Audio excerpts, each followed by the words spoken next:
सृष्टि बचपन से ही दिखने में सुंदर नहीं थी, लेकिन अमीर बाप की बेटी सृष्टि पर उसकी माँ जान छिड़कती। मेरी बेटी कितनी प्यारी है, भगवान सबको सृष्टि जैसी बेटी दे। सृष्टि धीरे धीरे बड़ी होती है। एक दिन सृष्टि की सहेली कहती है, तू दिखने में कितनी अजीब सी है, लेकिन मैं जानती हूँ हम सब में सबसे अच्छी शादी तो तेरी ही होगी। तेरे पापा अमीर जो हैं। और बता नहीं सकते यार, दहेज तो हर कोई देता है, ये क्या ज्यादा ले जाएगी अपने पति के लिए?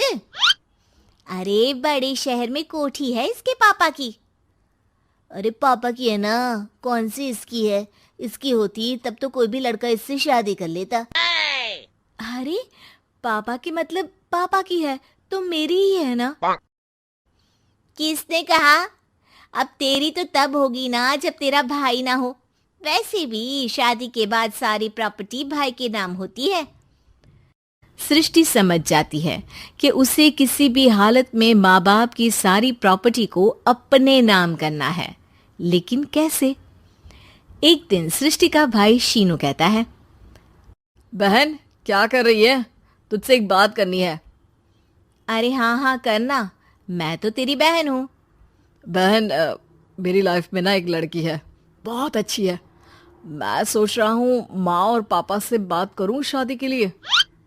सृष्टि को समझ में आ जाता है कि भाई की शादी होते ही भाभी उसे एक दिन भी घर में बर्दाश्त नहीं करेगी।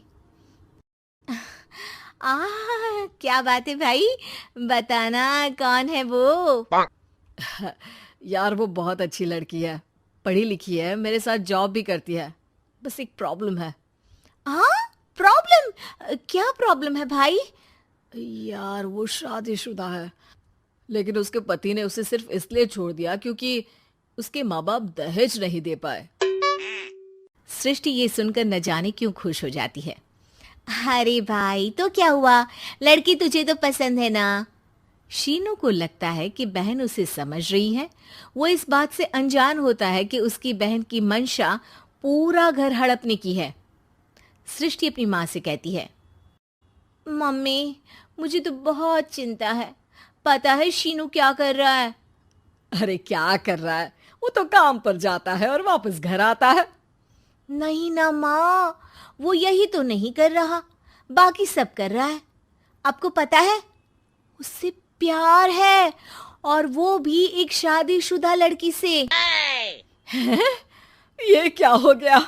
मैं सोसाइटी में क्या मुंह दिखाऊंगी? अरे तेरे पापा तो यही कहेंगे कि मैंने ही उसे बिगाड़ दिया है। माँ देखो, मेरी बात मानो, पापा पर भी विश्वास करने की जरूरत नहीं है। अब आप ही बताओ, पापा इतनी देर घर के बाहर रहते हैं क्यों? बोलो। अरे बेटा वो तो नौकरी करते हैं ना। तू बहुत भोली है माँ। पापा का ऑफिस तो 7 बजे खत्म हो जाता है, लेकिन देखो कितनी देर से आते हैं। अरे नहीं नहीं बेटा, ऐसी कोई बात नहीं है। सृष्टि माँ को एक औरत से बात करते पिता की फोटो दिखाती है।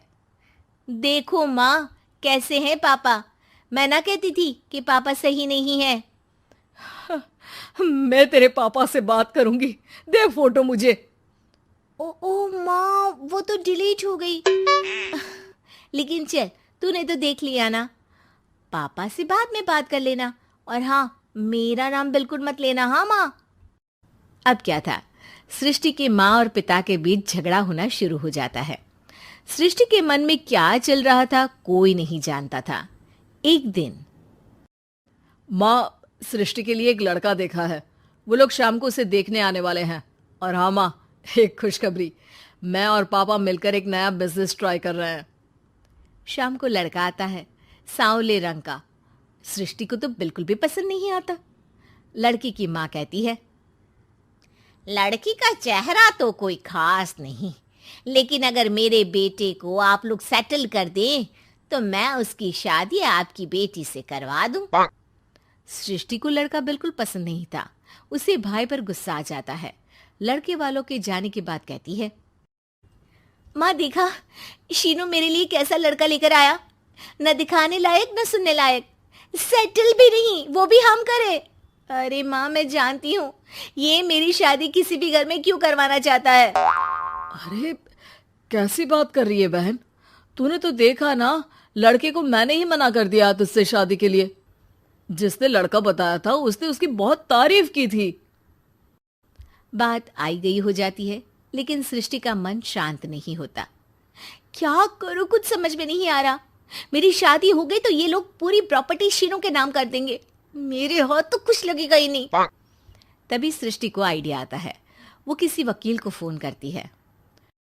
जी देखिए, अगर आपके मम्मी पापा का तलाक हो जाता है तो आपके पिता की आधी प्रॉपर्टी आपकी माँ के नाम हो जाएगी, फिर उसे वो किसी को भी दे सकती है। सृष्टि अब माँ को बेटे के खिलाफ भरती है। माँ, शीनू पर नजर रखा करो। वो जिस लड़की के प्यार में है ना, वो शादीशुदा है।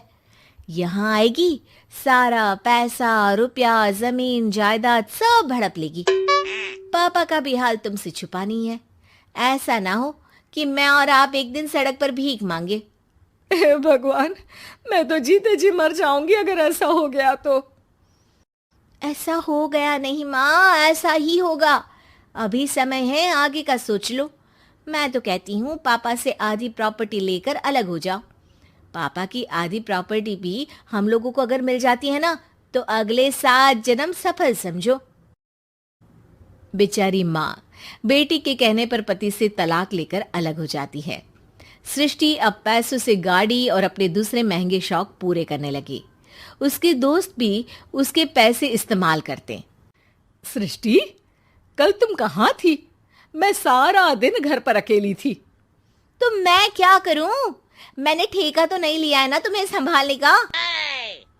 माँ को सृष्टि से ये उम्मीद नहीं थी। वो बैठकर रोने लगती है। वहीं उसका पति यानी कि सृष्टि के पिता आ जाते हैं। मैं जानता था कि तुम्हारा यही हाल होगा, तो आपने मुझे रोका क्यों नहीं? मैं रोकता तो तुम रुकती क्या? सृष्टि के कहने पर तुमने मुझ पर, अपने बेटे पर शक किया, लेकिन तुम ये भूल गई कि कैसे हम दोनों ने मिलकर जीवन में इतना सब खड़ा किया।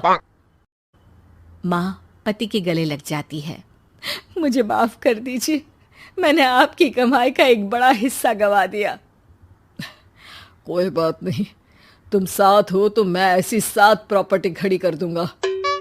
तभी वहां सृष्टि आ जाती है रोते हुए। माँ, मयंक ने मुझे छोड़ दिया। वो बोल रहा था जब तक मेरे पास पैसे थे तब तक ही वो मेरे साथ था। पापा, माँ, मुझे माफ कर दीजिए।